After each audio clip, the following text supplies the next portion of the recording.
simply superior. Sasso insecticide spray and coil.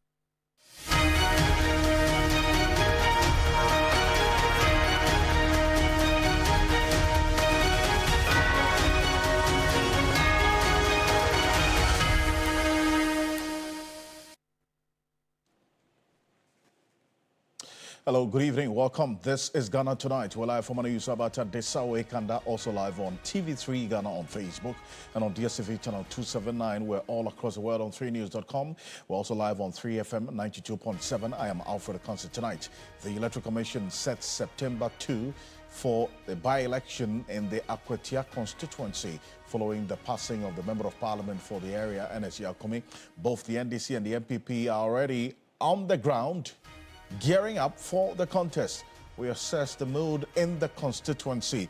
There's something significant that happened earlier today with respect to the New Patriotic Party preparations ahead of that by-election. Stay with us.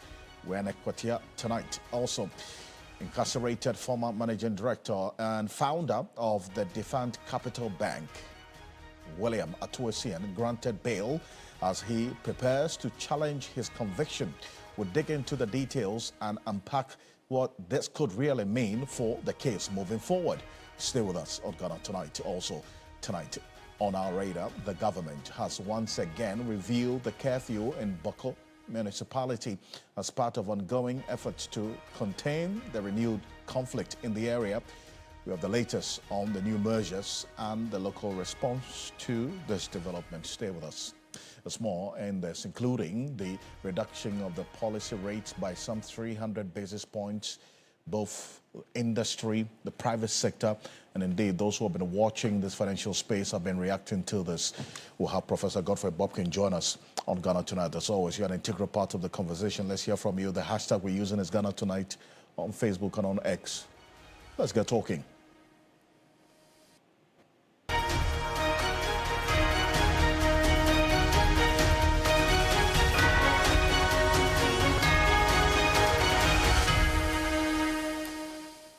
Let's settle for Ghana Briefs.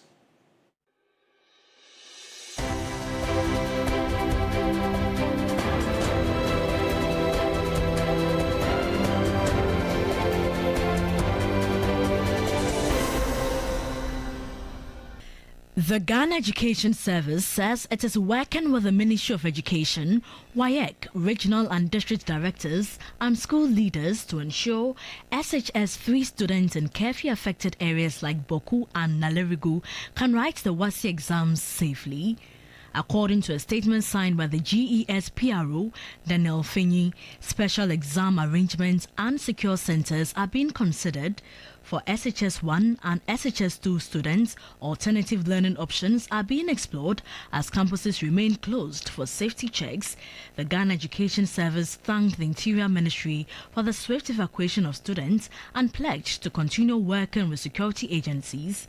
It also urged all stakeholders to support efforts to maintain peace and protect education.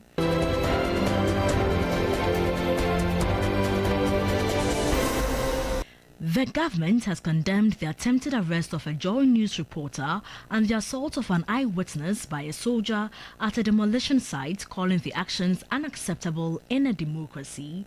In a statement, Minister of Government Communications Felix Ofosu-Kwakye reaffirmed the Mahama administration's commitment to press freedom and citizen safety. The Defense Minister and National Security Coordinator have been tasked to investigate and ensure swift disciplinary action.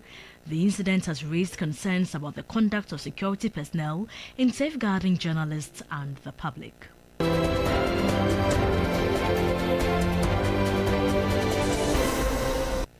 The Attorney General and Minister of Justice, Dr. Dominic Ayine, has rejected claims that investigative agencies are abusing the rights of citizens in the name of Operation Recover All Loot. This was his response to concerns by some members of the Parliamentary Select Committee on Constitutional and Legal Affairs on high bill sums fixed by investigative bodies, including the Economic and Organized Crime Office, EOCO. If you steal 70 million and you expect bail of 1 million, you are not even being reasonable yourself. Okay, so that is where I know that the principle is that, and as you rightly quoted, Section 96, bail should not be used as punishment. Okay, but bail should also be set in a way that makes it possible to deter the persons who, have committed the offense from escaping from the jurisdiction.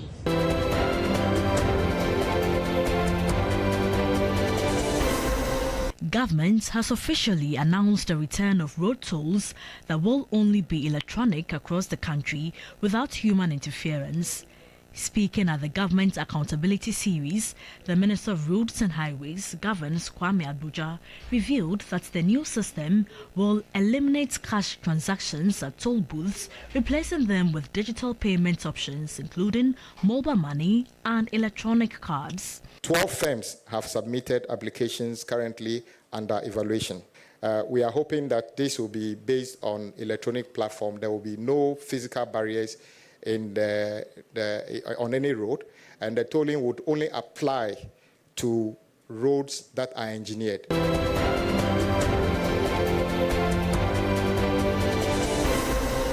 Meanwhile, member of the Roads and Transportation Committee, Francis Asenso-Boache, has accused the Roads and Highways Minister of double standards and misrepresenting old road projects as new initiatives. Speaking to the press in Parliament, the former Roads and Highways Minister said the previous administration completed over 13,000 kilometers of roads, a figure that contradicts statements made by the current minister. The Minister for Roads and Highways, Honorable Kwame Abuja, during his press briefing, are not only misleading, but reflect a worrying pattern of deliberate distortion and double standards.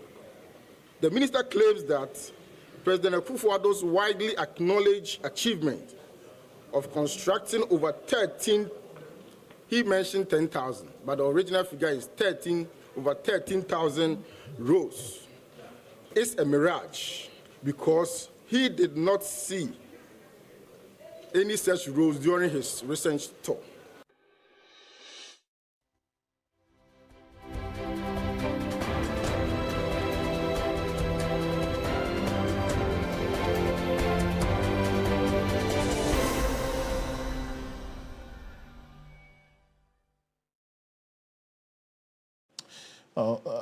There's more news on 3news.com. Make some time and visit 3news.com. This is Ghana Tonight. We're live on 3FM 92.7, also on TV3 Ghana on Facebook, and on DSTV channel 279. We're all across the world on 3news.com. As always, proudly brought to you by Flamingo Paint, Simply Superior, Sasso Insecticide Spray and Coil, Comtemto Preco. Coming up next, the incarcerated former managing director of and also founder of the defunct Capital Bank, William Atuesien, has been granted bail as he prepares to challenge his conviction.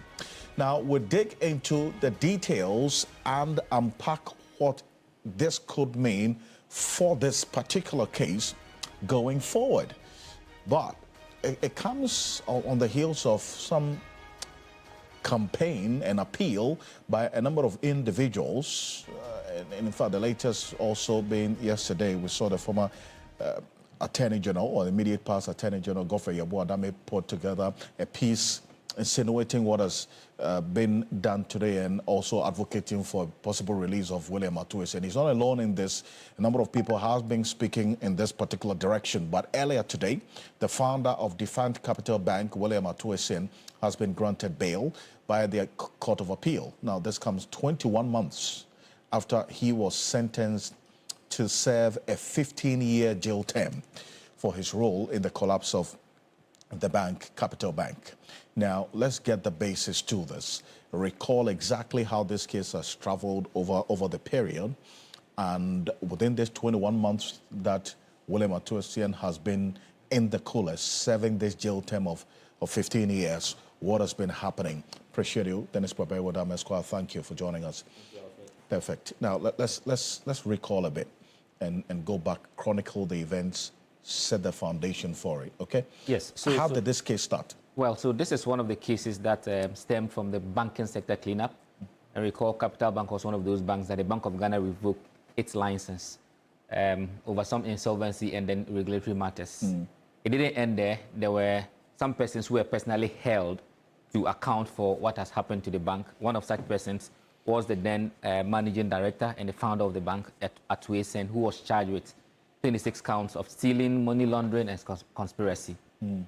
Fast forward, we progressed into trial. Witnesses started to testify. Initially, he pleaded not guilty to these charges. However, things would take a different turn by December 2022, when he pleaded guilty to stealing some 90 million as part of a plea bargain. Now, what that meant was that, yes, he says, I'll pay this amount of money, and then I will not be subjected to a custodial sentence. So the plea bargain we're seeing now with the now current Attorney General, yes, entering into some plea bargain agreements and then no. arrangements, with, not specific to Kwabena Duffuor, but we've seen in previous times. He's kept talking about some arrangements he's done with some other persons who have also now agreed to serve as prosecution witnesses in some of the previous cases. Precisely so. So it's a path that has been taken. That is allowed. There's a part that allows you to plead guilty and make restitution, and there's another part that allows you to elect to testify so that you don't be prosecuted. That's where the Attorney General refers to that as an NPA, a non-prosecution agreement. Yes, but the point has to be made that at a certain point, there was an agreement that he was going to pay 90 million as part of the plea bargain deal. And in so doing, the settlement agreement was to the effect that he would pay the 90 million in 3 installments. First installment, 30 million, was paid shortly after the plea deal. So what it meant was that 60 million was outstanding. Unfortunately, he failed to meet the payment schedule after the first 30 million had been paid. The court threatened that if he doesn't pay up the amount, he was going to be put into prison. Fast forward, he was given a grace period. Unfortunately, he could not still meet the payment schedule. And then he was jailed for failing to honor that payment terms and sentenced to 15 years in prison. Now, what we have seen happen after this was initially a call from some members of the public. I think key person to have made that call publicly was KSM when he made that plea to the president for clemency. He cited some health reasons. What we are learning today is the fact that his lawyers, at the time when that plea was made, there was argument that yes, if it is indeed the case that he's not guilty of the offense, but it wasn't just about the health concerns, there was also a conversation about the fact that he may not have been guilty after all. And the conversation was that if that be the case, there is a legal route for you to want to challenge your being in custody or your being in prison. Now we have seen that legal step being taken by his lawyers. They filed an appeal, and then before that appeal, they prayed to the court for bail pending that particular appeal. Graciously, that that application was granted, and now he's been granted bail to a bail sum of 10 million, 2 sureties. He had to surrender his passport and also to make some frequent report to the authorities that be as part of the bail conditions. So, Alfred, this is where we are. However, in the wake of that issue that you brought up, the Kwabena Duffuor issue, where the Attorney General has entered a nolle prosequi in respect of some charges that were leveled against him. In fact, he and 7 others were going through trial for similar offenses. That is to say, it also came out of the banking sector issues. There had been conversations about the possibility of then also having to relook this man's case. Because the argument, and principally the person who makes that argument, is the former Attorney General. When yesterday he wrote quite a lengthy piece to raise some concerns and even cite examples of how Ocansey, in his case, like we indicated, had paid some 30 million. And in fact, before he was incarcerated, he had paid an additional 9 million. So in all, he paid 39 million. Out of the 90 million? Out of the 90 million that he had agreed to pay. And even with that, he still went into jail. So it was the contention of the former Attorney General that now seeing what we are seeing, the Attorney General now enters into an agreement with Dr. Duffuor and then the others in that particular matter to recover 60% of the money that the state had lost in that particular banking sector issue. His argument is that it is appropriate that when you look at it within that light, then maybe Ocansey should be freed. And this is just a part of the exact text that he put out. After making the analysis, then he comes to say that I dare say that on account of the resetting of prosecution we are witnessing, there's no justification for Ato Essien to be in jail. Free Ato Essien now. This was only yesterday. And then now we're seeing today the development of he being granted bail. Not but, to say, but, not the not bail to say, has nothing to do yes, with what this. Exactly, that's the point I'm making. But just to put the matters into proper perspective as to how the conversation has progressed from people making calls for his release on health grounds and also on matters that relating to he may not necessarily have been guilty, and then also seeing the nolle prosequi and the conversation now coming from the former Attorney General making that comparison. That is the context within which we're having the concept, but not to say that this post that he made had anything to do with what's happened today. What happened today? It's a very, very important distinction that you need to make, and I appreciate you for this. Thank you so much. Stay with me, Dennis. Lawrence Wampong Rekon is a private legal practitioner. He's been following this case quite closely right from 2018 when this matter started playing out up until today.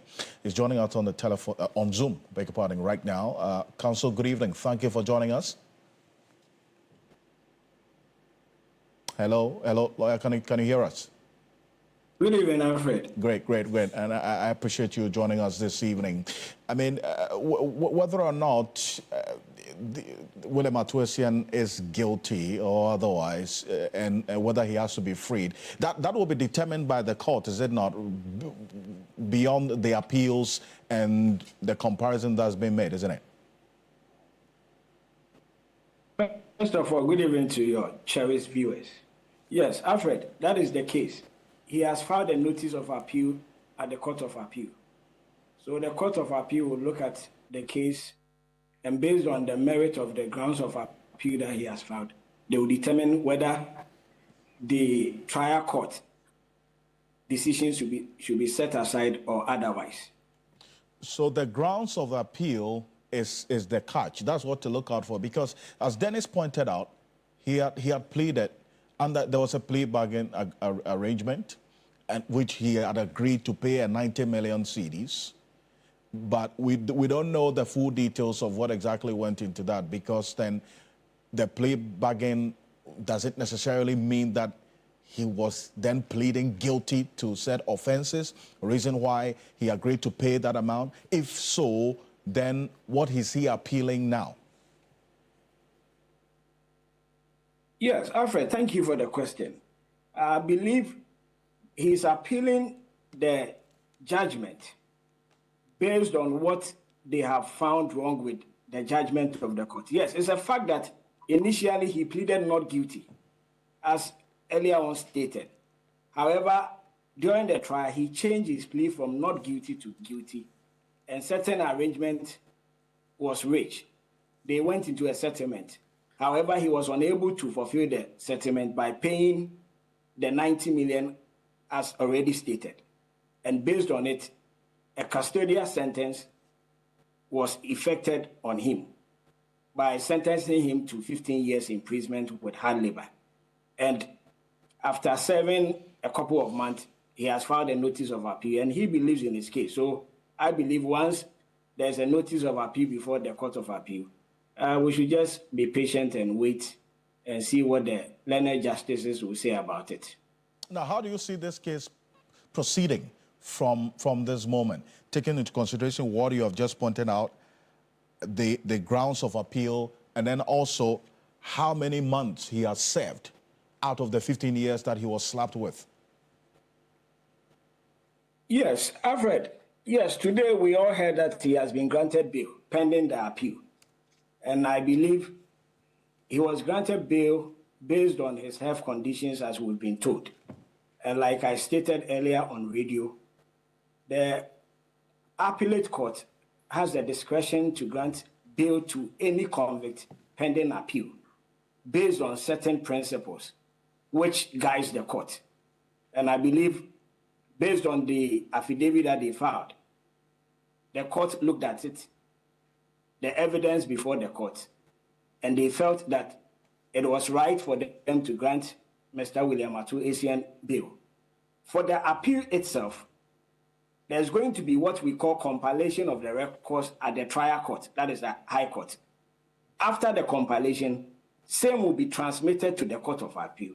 It is at the point where the Court of Appeal is seized with all the records from the trial court that they will summon the parties, that is the prosecution, which is the Attorney General, and Mr. William Atuesian. Then they will be given further directions on when to file their written submissions. Then the response from Attorney General. Then a date will be set down when the court will give its judgment based on the argument, the written submissions made by both, parties. So for that, it will be unfair for me to make any statement because I have not even seen the grounds of appeal, but we know that they filed one. And how prominent will his health condition be in the scheme of things, taking into consideration the grounds of appeal as well as we have seen now? The grounds of appeal is distinct from his health conditions. The health conditions only comes in when the court is considering the bail application pending appeal.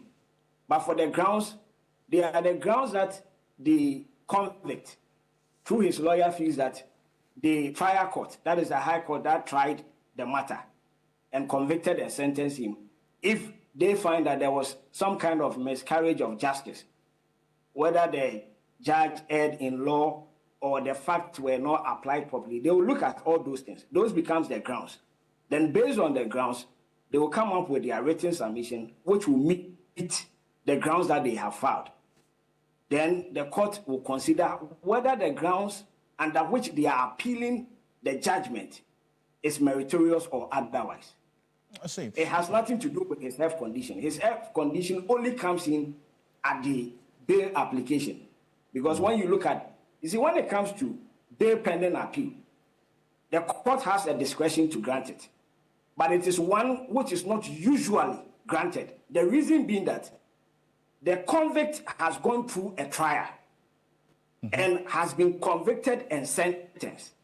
So when a court grants such a prisoner bail pending appeal, and it happens that the appeal does not become successful, what it means is that the republic, that is the state, would have lost, because this is a person that a court has tried over maybe a year, 2 years, 3 years, and was found guilty and sentenced. Then you let him go on bail. Then later, it comes out that indeed the appeal is unsuccessful. Then he's been at home a year or two, because sometimes it takes time. The appeal records itself, compilation of the records can take about, depending on the witnesses, the document, and everything involved, it can take about a year, 6 months to 1 year. So look at all this time, 6 months to 1 year. Then the appeal itself, when it gets to the Court of Appeal, it can also take about a year or more for the decision of the Court of Appeal to come out. So if you let such a person go home and spend like 2-3 years, only to later find out that the judgment of the trial court was one which was meritorious, then it means that the state, will be shortchanged. And that is why the courts are reluctant in granting bail pending appeal. But it's one that is available to every convict. So the conversation that, Mr. Atuesian was granted the bail pending appeal because he is a rich, no, that is wrong. This bail pending appeal has been granted to, it has been used by a lot of people, ordinary Ghanaians. But then again, you underscore the fact that yes, it's been used, but you underscore the fact that this is not unusual, but it is not a regular occurrence in the courts for one to be given or granted bail pending appeal, especially because, as you have just stated, the appeal could fail. But then again, the person would have been at home on bail 1, 2, 3 years, or for however long the appeal process will take. What is the consequence of this, if it so happens? Yes, but before that, let me say this, and I come back to your question. Right. The flip side is also correct. If the appeal succeeds, then you keep the person in prison for 2-3 years. So in this instance, he's serving a 15 years jail term. So if his appeal is going to succeed and it's going to take, let's say, about 3-4 years, okay, before the Court of Appeal comes out with its decision, what this will mean is that he would have also suffered 4 years, which is unjustifiable. So it is also one of the grounds that the court will look at. They also look at the grounds, as I mentioned. So if they find the grounds to be one that they see that there's reasonable prospect of success, it is one ground that, based on it, they can also grant what? Bail pending appeal. Now, back to your question. Yes, if it does happen that he's on bail now, the Court of Appeal decisions comes out, and it is one that is not in his favor, what it means is that he will go back to jail. He has not been left off. Let me put it that way. He is still a prisoner. He is just on bail pending the appeal. So it is not the case as if Mr. Atuesian is no more a prisoner. He is still a prisoner. He has just been granted bail pending the appeal based on his health conditions. I see. But will the appeal in any way, maybe for a quick one, impact on the balance of the 90 million so agreed under this plea bargain for which he couldn't meet, reason why he was slapped with this 15-year jail term? I stand to be corrected, but per my understanding, reading the whole situation, I don't see the 90 million to be the issue now, because he entered into a plea bargain, as you earlier said, and couldn't forfeit it. And instead of that, he was imposed with a custodial sentence, and he's appealing against that. Yes. So it has nothing to do. Yes, the 90 million can be an issue where he will make the case, as was earlier stated by your producer, that he paid 37 million out of the 90. And he could make the case that the sentence of 15 years is harsh and excessive.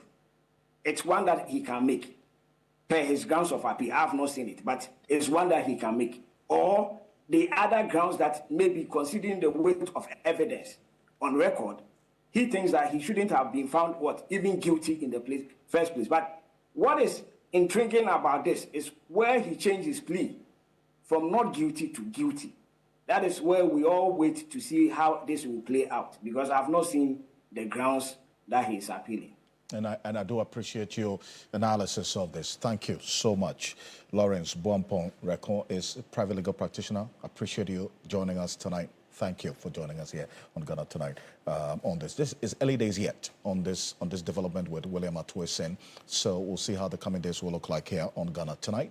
But coming up next, we go into election matters, and this is your Election Command Center. The Electoral Commission set September 2 for a by-election in the Kwetia constituency following the passing of the Member of Parliament, NSE Alkumi. Both the NDC and the MPP are already on the ground gearing up for the contest. Now, we assess the mood in that constituency ahead of this crucial date that they have. The Electoral Commission has set Tuesday, September 2, 2025 as a date for the Kwetia constituency parliamentary by-election. This was a statement the Electoral Commission issued earlier in the day. We'll put that statement on the screen right now.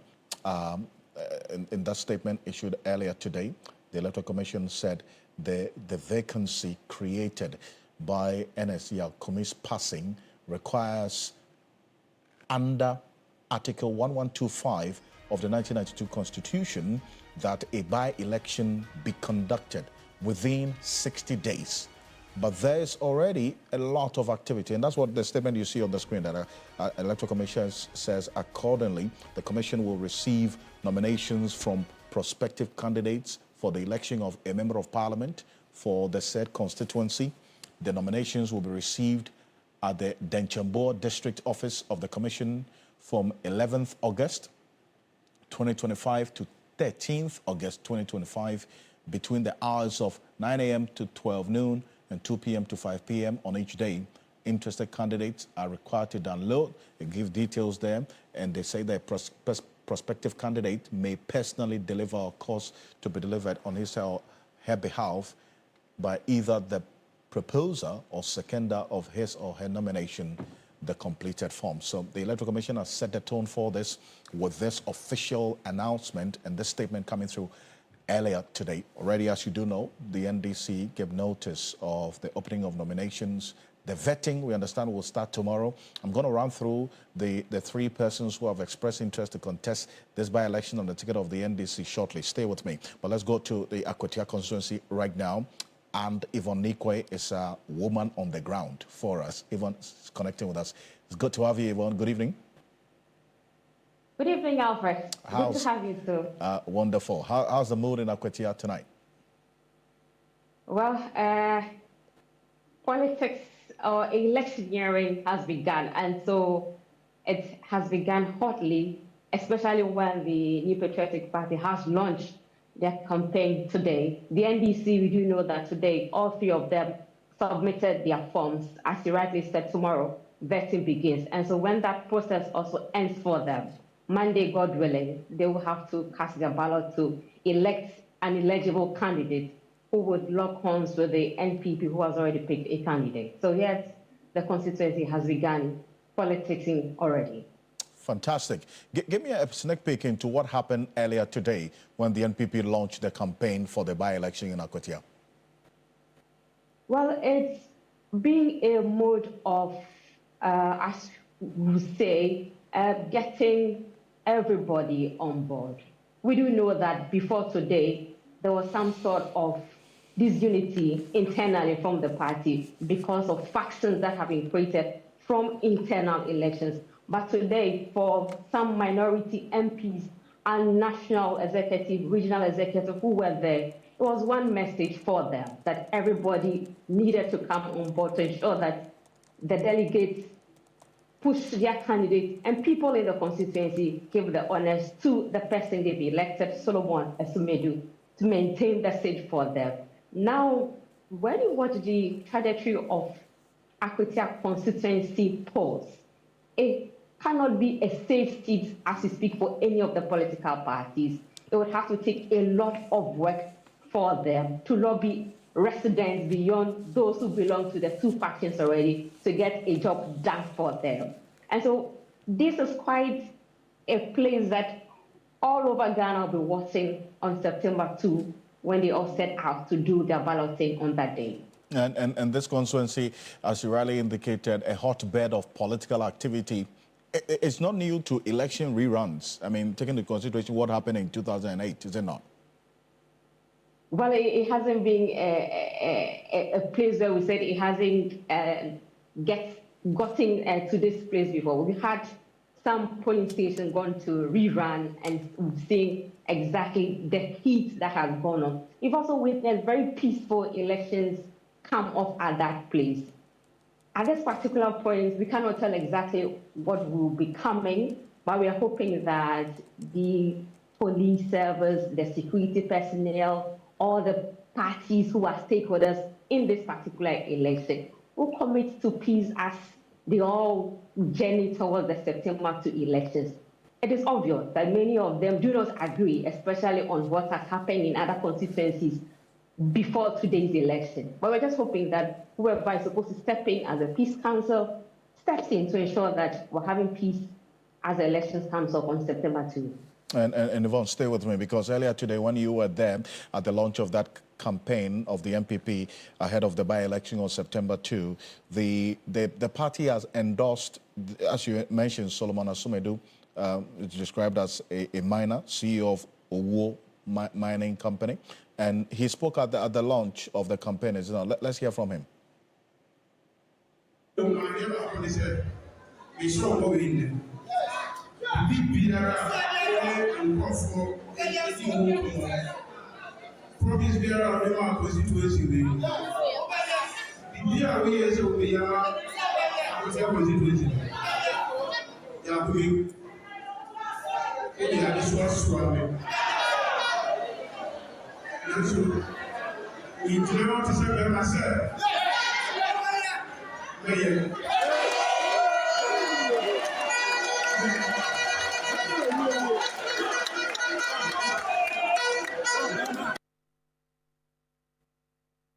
Well, so apart from him, that's the man you just saw speaking there is a Solomon Asmedu, who is the candidate endorsed by the New Patriotic Party for this by-election in the Akwatia constituency.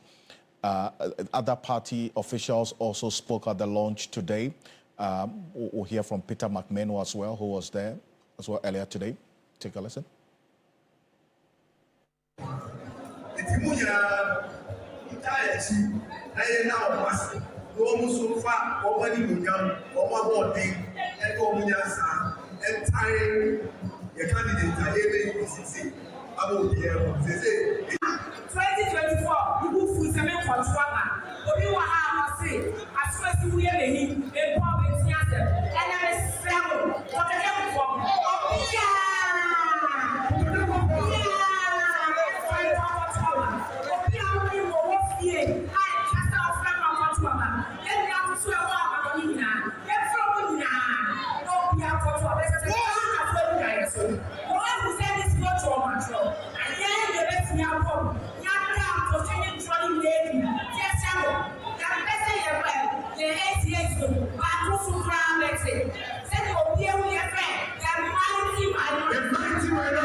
So that's, you earlier heard Peter McMahon and then the MP for the Etiwa East constituency, Abno Asari, also the former Deputy Finance Minister speaking there, ending what we just played.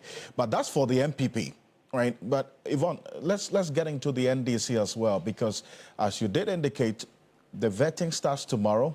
There are 3 persons who have expressed interest to contest on the ticket of the NDC, and we're going to put it on the screen right now. We have the pictures, we have the names, and it's a very interesting development in the camp of the NDC on this one. And Yvonne, I'm going to come to you shortly on this. So these are the individuals. Henry Boachi is the former member of parliament for the area, represented in fact, he won the 2020 elections. And in that 2020 elections as well, he went head-to-head with the late Ernest Yakomi. He beat him. But in 2024, we saw what played out. Henry Boachi is the former MP and the candidate for the NDC in the 2024 elections. And then Bernard Bediakon Bedu is the Akwatia constituency secretary of the NDC. He is a private legal practitioner. And take note of this man. The man in the middle, Bernard Bediak Bedu, there's something very interesting. And also Erasmus Kone Ali as well. What we do know, these 3 individuals. Yvonne, tell us why, in fact, what's the relationship between Henry Boachi and the private legal practitioner that is Bernard Bediak Bedu? Alfred, it's an interesting situation for the NDC in this particular primary. We're seeing Henry Boachi and then Bernard Bediakon. If you remember, a few months ago, Bernard Bediakon was a lawyer for his client, who was Henry Boachi. So it is going to be a game between a lawyer, his client, and then the third person, Erasmus Cornell, who used to be an assemblyman and one-time presiding member. So these are the interesting status of these 3 persons going into the election on Monday, August 4th. It's an interesting situation. We don't know exactly what they are telling the delegates to actually give them the nod. But we spoke to 2 aides and Henry Boachi, who was today at the regional party office. All of them were touting the contribution to the party and to the constituency, raising the delegates to give them the trust. As for who the delegates are listening to, we will have to see that come Monday when they go to the ballot in the Akwatia constituency, where the groundswork will tell. So you mean when this dispute or the disputed Akwatia election results in the 2024 election, the election just ended. The lawyer for the NDC parliamentary candidate, that's Henry Boachi, in this case, Bernard Bediak Bedu, is now contesting his client in this by-election. Rightly, as you have explained it, he doubles as the secretary for the NDC in that constituency as well.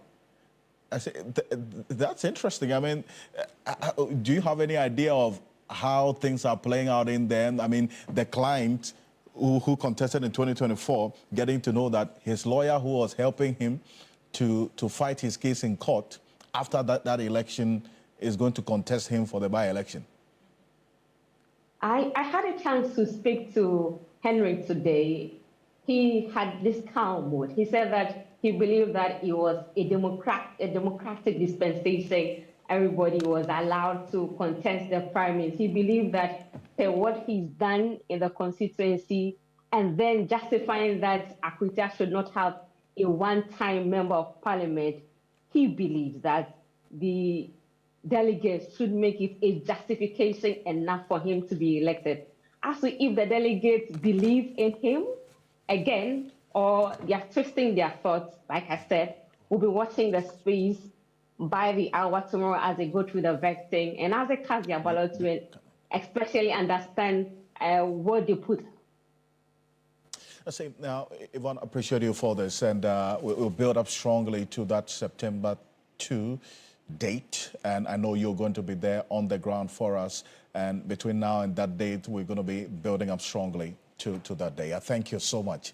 Yvonne Nekwe is our Eastern Regional Correspondent, and she's going to be leading the team before and during that by-election in the Akwatia constituency.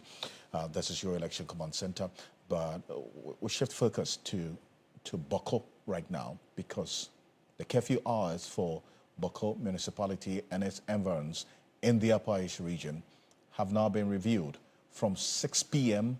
to 6 a.m. The Minister for the Interior, in a statement, which we'll put portions on the screen right now, released just moments ago, indicated this effective Thursday, that's tomorrow, July 31. Those are the Minister for the Interior, on the advice of the National Security Council and by executive instrument, has reviewed the curfew hours for Boko municipality and its environs in the Upper East region from 6 p.m. to 6 a.m. effective Thursday, July 31, 2025. Government calls on the chiefs, elders, opinion leaders, youth, and the people of the area to exercise restraint in the face of the challenges confronting them, as well as to use non-violent means to channel their energies into ensuring peace in that particular area. That's signed Mohammed Muntaka Mubarak, is a member of Parliament for the Asawasi constituency, and also the Interior Minister.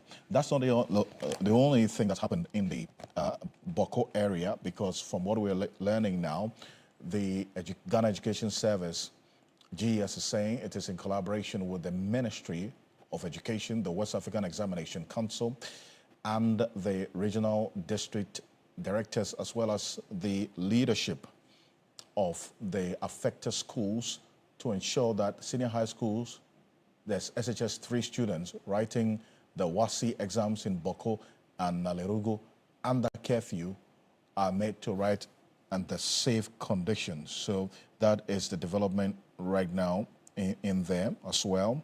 They have also indicated what measures they have put in place to ensure that the students write this exam in a safe environment.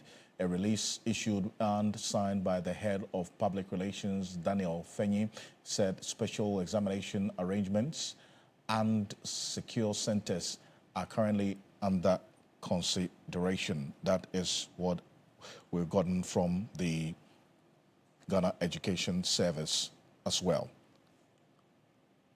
Now, this is Ghana Tonight. We're back shortly after this quick break. We go straight into matters of the economy, finance specifically, and the policy rate, because that's coming up next. Earlier today, the Bank of Ghana reduced the policy rate by some 300 basis points, This is the first time when we have seen this over the last at least 3 years, that the policy rate has gone down with that particular margin.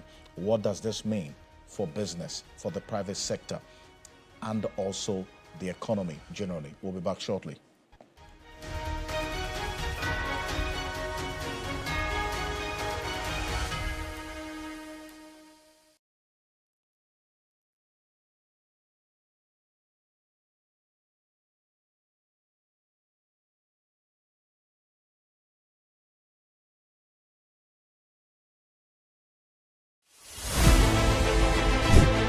Reporting from the Takoradi Market Circle, from the heart of the Upper West Regional Capital, from the heart of the Ashanti Kingdom, reporting from Sunyani, from the Central Business District of Navrongo. The parliamentarians are on recess. This is where it all unfolds, the moments that potentially alters the course of our nation and the world. These are the individuals we recognize, the voices we amplify, who appears on screen and who contributes behind the scenes. With professionalism at our core, we bring you news you can trust, impact journalism that makes a difference. This illustrates how diverse perspectives enhance our strength and reinforces our mission. This is 3 News, leaders in breaking news, exclusive interviews, facts and analysis on TV, radio, online and digital. 3 News, first in news.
Welcome back. This is Ghana Tonight. Coming up, the Monetary Policy Committee of the Bank of Ghana has lowered its key lending rate, that's a policy rate, by 300 basis points to 25% from the 28% earlier. Now, the biggest cut in years, as we've seen, as the macroeconomic indicators point to a relatively firmer recovery of the economy.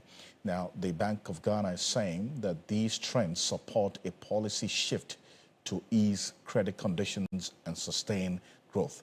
Let's hear from the Governor of the Central Bank, Dr. Johnson Isiama, earlier today. Take a look.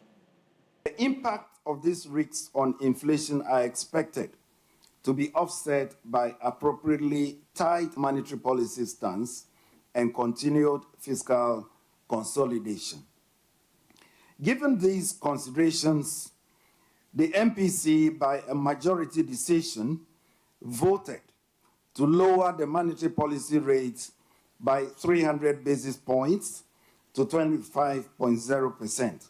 Our gross international reserves stood at $11.1 billion as at the end of June 2025, which is equivalent to 4.8 months of imports of goods and services, compared to $8.9 billion or 4 months of imports cover as at end December 2024.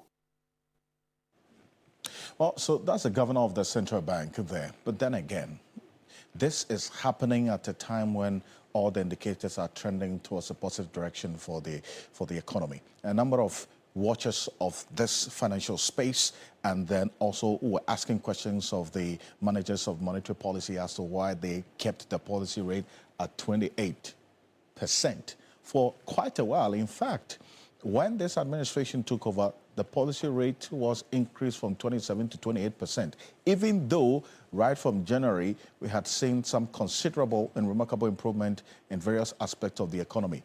The governor of the central bank at the time had indicated that there were still some pressures and some risks that the economy was exposed to, so they had to use monetary policy to be able to mitigate and contain that risk that the economy was exposed to, even though we're still seeing the improvement in various aspects of the economy. That's why we saw policy rate increase in March from 27 to 28%. Now we've seen that reduction from 28% to 25%, 300 basis points reduction. The highest we've seen in a number of years. Now, if you see that and you juxtapose it with what is happening with the inflation trending downwards as well to 13.7%, there's a correlation because we've seen the central bank over the period pursue inflation targeting with monetary policy. How does this impact on the cost of credit? That's the cost of the loans that you take from the banks. Joining us on Zoom right now, Professor Godfrey Bobkin is a professor of finance at the University of Ghana Business School. Thank you for joining us, Prof. Now, 300 basis points reduction, the highest we've seen in many, many years by the central bank. How does this strike you? I think it's an important step to reinforce the economic turnaround story. We want to be able to see that the numbers are all trending in the right direction. There has been consistent calls on various stakeholders for prices to come down. The policy rate is also a price, like, of course, any other price, and therefore we felt that there was a bit of a disconnect in terms of passing on the gains at the macro level to consumers, both consumers of credit, consumers of goods and services, because the drive now is to see that there's the trickle-down effect, there's a pass-through effect. And we have determined that one way of ensuring that macro-level development impact consumers directly, especially consumers of credit, is through the policy rate. And therefore, we felt that jacking up the policy rate at 28%, even when inflation had decelerated sharply to 13.7%, and the projection is that this will come down further, even to the extent that core inflation in this had come down to below 13% or so. So we felt that there was considerable room for the central bank to cut the rates and therefore we were expecting that close to 500 basis point, but they did 300 basis point. I think that is a good start, and I'm hoping that in the next pricing window, this will come down further.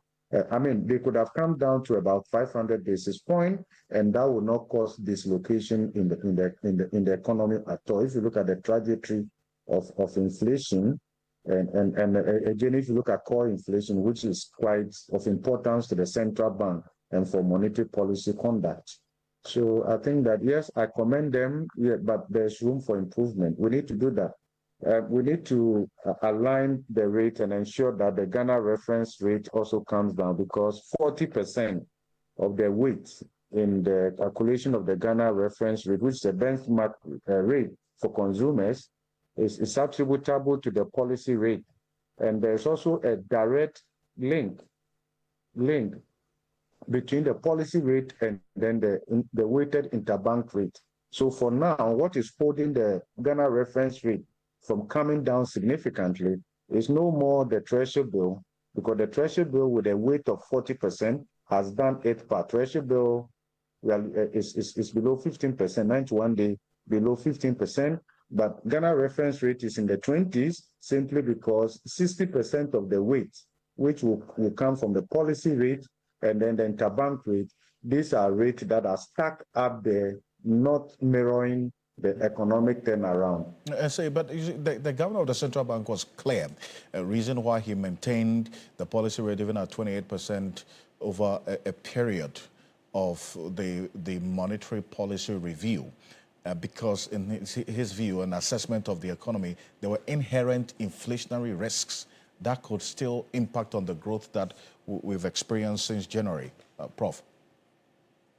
But look at the gap.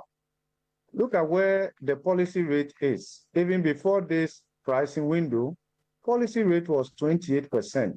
Inflation had come down to 13.7%. Look at the spread. Look at the real return. It's unacceptable. The point is that we need to create an efficient market where the policy transmission is clear, is predictable. So you cannot keep that gap. You cannot keep that gap and urge other market players to bring down their rates, because it's not only Bank of Ghana that is mindful of inflationary pressures. Everybody else is mindful of inflationary pressures. So if we are urging other stakeholders to bring down price and the rest of them, I think we need to lead by example. And this wouldn't be out of this would not be emotionally driven. This will be driven by the data, because the data is telling us that inflation is firmly on the downward trend. The pressures are there, but they can be contained. They can be contained within the window that we have. And that is essentially the point that I'm making. Of course, central banks all over the world are very conservative and all of that. But I think one ought to be mindful that we do not create distortions in terms of trying to take advantage of the system by not passing on the gains to consumers of credit. We expect that there will be a pass on of the gains from economic turnaround, exchange rates, aggressive strengthening of the currency. We've seen how imported prices are driving down inflation. We've seen imported inflation much lower than or slightly lower than locally produced inflation. We've seen all those numbers coming down. I think consumers of credit must equally get their fair share of the gains that we are talking about. And these gains could have been passed on to consumers of credit without necessarily dislocating the monetary policy stand. I'm just looking at the gap. It's just unacceptable.